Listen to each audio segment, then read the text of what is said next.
नमस्कार दोस्तों, जय हिंद। आई होप हमारे सारे शेयर भाई बहन बिल्कुल बढ़िया होंगे। और वीडियो का थंबनेल आप देख ही चुके हैं कि वेन्यू किसको खरीदनी चाहिए, और हम इस बारे में डीपली बात करेंगे क्योंकि हमारे चैनल का मोटिव आपको पता ही है कि किसी भी भाई के पैसे गलत जगह ना लगे। सारे इंपॉर्टेंट पॉइंट डिस्कस करेंगे, घर पे अच्छी चीज आ जाए। और ये जो सीरीज हम सारी कार्स की डाल रहे हैं उसी का ये पार्ट है। बाकी कार्स के बारे में भी आप एक्सप्लोर कर सकते हो मेरे चैनल पे, पर इस वीडियो को देखने के बाद। और वीडियो को एंड तक देखना, वरना कोई चीजें मिस आउट होगी तो क्लैरिटी नहीं आ पाएगी।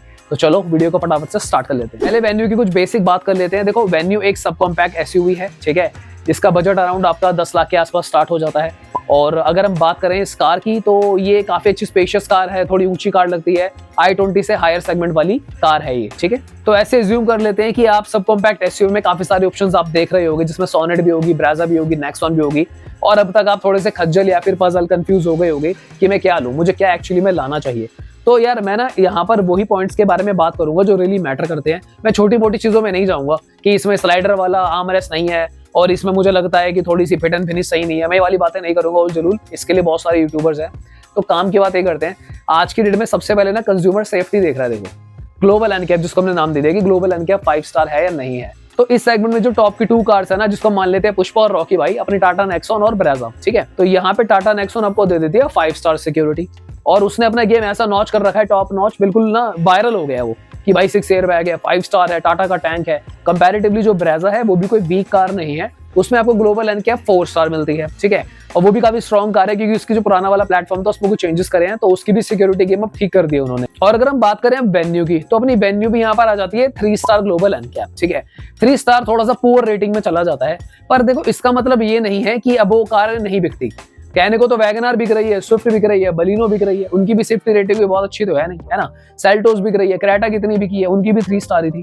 तो आपका परसेप्शन अगर क्लियर है इस चीज को लेकर कि भाई मुझे इतना मेजर डिफरेंस नहीं आने वाला है, तो एक बार को आप चाहो तो फिर नेक्सॉन को भी साइड कर सकते हो, और अगर एक बार को आप चाहो तो फिर आप मारुति ब्रेजा को भी साइड कर सकते हो। हालांकि इस सेगमेंट में फिर एक वो भी आती है आपकी XUV 300, वो भी ग्लोबल एनकैप 5 स्टार है, पर उसका मुझे ओवरऑल मैं रेकमेंडेशन नहीं करता। उसका इंजन काफी अच्छा है, परफॉर्मेंस काफी अच्छी है उसकी, मुझे उसकी लुक थोड़ी आउटडेटेड लगती है, और उसका देखो नया वर्जन भी आने वाला है, तो मैं इसलिए वो रेकमेंडेशन भी फिलहाल लोगों को नहीं देता कि XUV 300 ले लो, वो थोड़ा सा लॉस वाली साइड हो जाएगा। तो कंक्लूजन ये है, देखो जो सिक्योरिटी वाला गेम है ना, हो सकता है अभी लोग ले रहे हो, पर आने वाले 2, 3, 4 साल बाद, जब उसे कभी भी तो बेचता है आदमी 5 साल बाद, 6 साल बाद, तो वहां पर ना लोग ज्यादातर कोशिश करेंगे कि उनको थोड़ी सेफ कार ही मिल जाए। वहां पर हो सकता है कभी आपको थोड़ी सी रीसेल वैल्यू में इशू आ जाए। अदरवाइज हुंडई की कार्स की रीसेल वैल्यू भी बहुत अच्छी होती है, पर मारुति जितनी नहीं होती, टाटा जितनी नहीं होती, क्योंकि ये जो दोनों कंपनीज है टॉप पे चल रही हैं। तो आई होप आप समझ गए होंगे सिक्योरिटी वाला जो मैं आपको पॉइंट यहाँ पे डिस्कस कर रहा था। सेकंड चीज जो मोस्ट इंपॉर्टेंट रोल प्ले करती है वो अपना आ जाता है इंजन का। देखो इसमें आपको ना 1.2 लीटर का नेचुरल एस्पिरेटेड इंजन मिलता है अपनी वेन्यू में, और अपना टर्बो वाला इंजन मिलता है फिर 1 लीटर वाला, ठीक है। तो इसकी जो अच्छी चीजें हैं, जो खासियतें हैं ना, वो आपको काफी स्मूथ इंजन मिलता है, बहुत रिफाइंड इंजन मिलता है, और गियर शिफ्टिंग काफी स्मूथ लगती है, क्लच अच्छा है, सस्पेंशन भी ठीक है।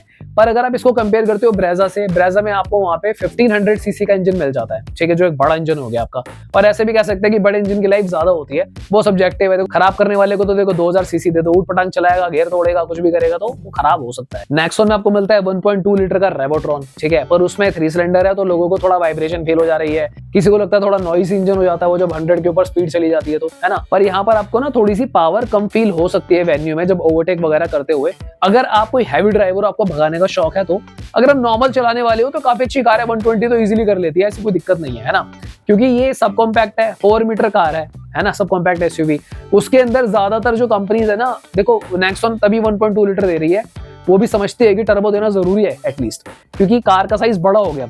वरना तो बलिनो का भी सेम ही साइज है, अपना i20 का भी सेम साइज है, उनमें भी 1.2 लीटर चल रहा है, और इतनी बड़ी वाली में भी, हैवी वाली में भी 1.2 चलेगा, तो थोड़ा टफ है। तो अगर आपको बहुत पावर चाहिए तो टर्बो की तरफ जाना वेन्यू के, नॉर्मल वाले की तरफ आपको अंडर पावर लगेगा। अगर आप बहुत नहीं भगाते हो, सिटी टू सिटी वाले ही हो, तो भाई बिल्कुल एक्सीलेंट है, आप 1.2 की तरफ भी जा सकते हो, 4 सिलेंडर वाला नेचुरल एस्पिरेटेड। कार के सस्पेंशन की हम बात कर लेते हैं, तो जनरल शब्द में बताऊंगा, बिल्कुल ध्यान से समझना, इसको मैं कार की बुराई नहीं कर रहा हूँ।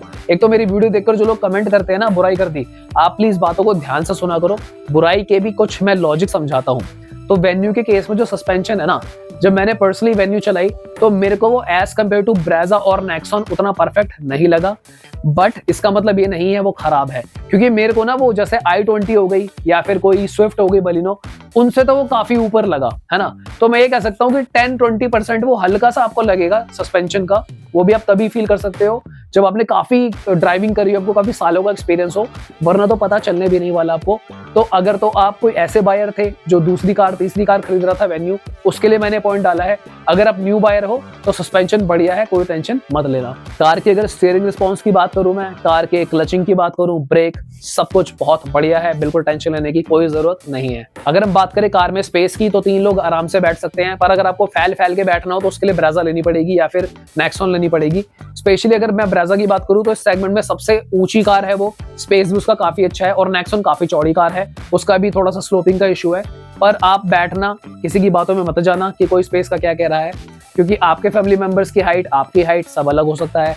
आप अपने फैमिली मेंबर के साथ जाना, बैठ कर देखना आगे पीछे, अगर आपको कोई इशू नहीं लगता तो वेन्यू की तरफ चले जाना। एक बात मैं आपको जनरली कहना चाहूंगा, मुझे ना पुरानी वाली वेन्यू बिल्कुल पसंद नहीं थी। अब जो उन्होंने नया डिजाइन लाया है ना, तो थोड़ी सी टक्कर में आ गई है, क्योंकि अगर आप सारी कार्स देखोगे ना सेगमेंट पे, नेक्सॉन की लुक बहुत अच्छी कर दी, ब्रेजा की लुक बहुत अच्छी कर दी, अब सोनेट में भी चेंजेस कर दिए, पर पुरानी वाली भी ठीक थी।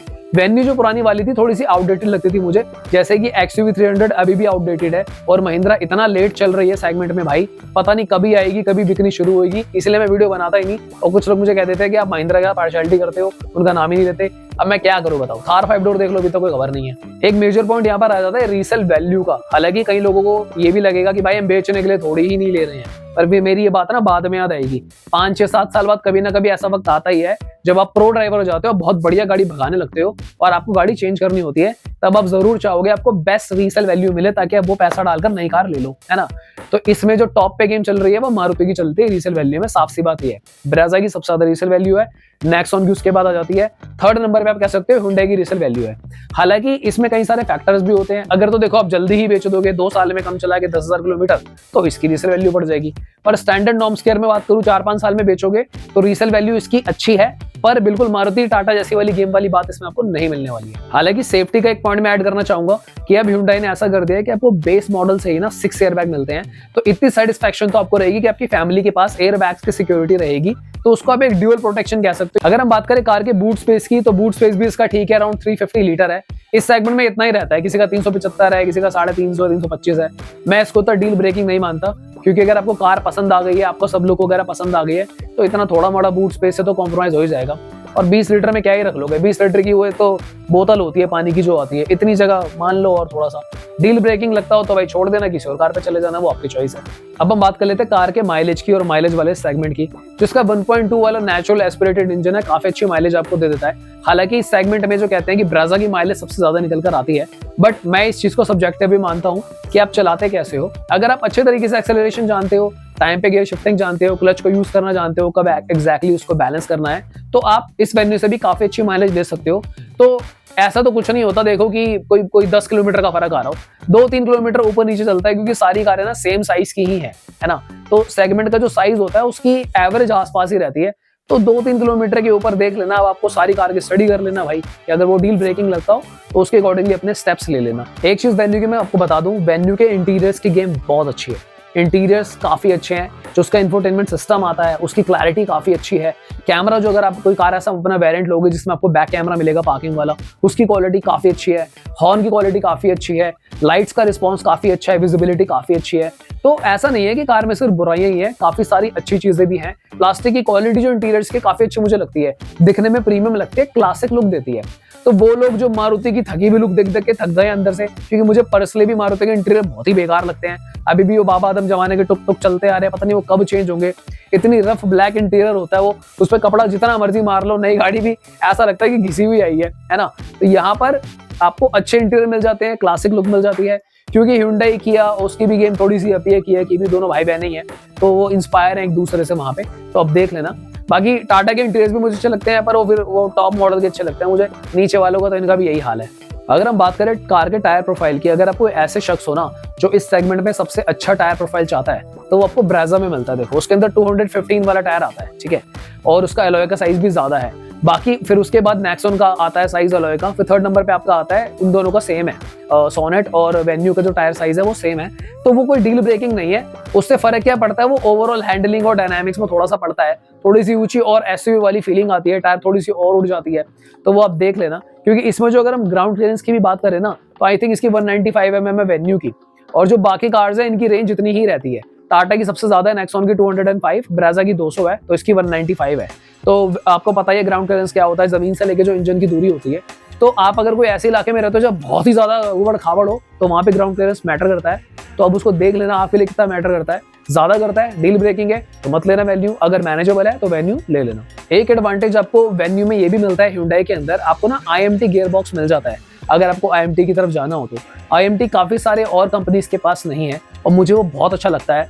IMT में बेसिकली क्या होता है ना, गियर तो मैनुअली होता है 1 2, और उसमें ना क्लच ही नहीं दबाना होता, आप सीधा 1 लगाओ और रेस दे दो, और उसमें भी वही होता है, रेस और ब्रेक IMT में। तो अगर आप किसी ऐसे उम्र के लेवल पे हो जहाँ पे फॉर एग्जाम्पल आप अभी 35 के हो रहे हो, ठीक है, या फिर 32-33 के हो, तो यार देखो जब आगे बढ़ोगे ना तो क्लच वलच सर दर्द लगने लगता है, बाकी आपका नहीं मन करता। हालांकि ये सब्जेक्टिव है, अपनी अपनी चॉइस है, तो आप उस तरफ जाओगे तो बहुत मजा आएगा। मैंने सोनेट IMT बहुत बार चलाई है भाई, इतनी इंटरेस्टिंग लगती है मुझे वो। उसका अपना 1 करो रेस दो, 2 करो रेस दो, मतलब बिल्कुल ही AMT है, बस गियर मैनुअली लगाने हैं। तो वो चीज आपको मिल जाती है वेन्यू में, वो आपको बाकी कंपनीज में भी नहीं मिल रही है। दूसरा आपको फिर वो किया में मिल जाती है। सो आई थिंक हमने काफी सारी मेन इंपॉर्टेंट चीजें यहाँ पे कवर कर ली है। कोई चीज अगर रह गई है तो भाई उसके लिए माफी है, क्योंकि हम भी इंसान है और इंसान तो गलतियों का पुतला है। बाकी अगर आपके पास वेन्यू है या फिर आप कोई और इन्फॉर्मेशन जानते हैं, कमेंट बॉक्स में आपका वेलकम है, अपने फीडबैक्स दीजिए।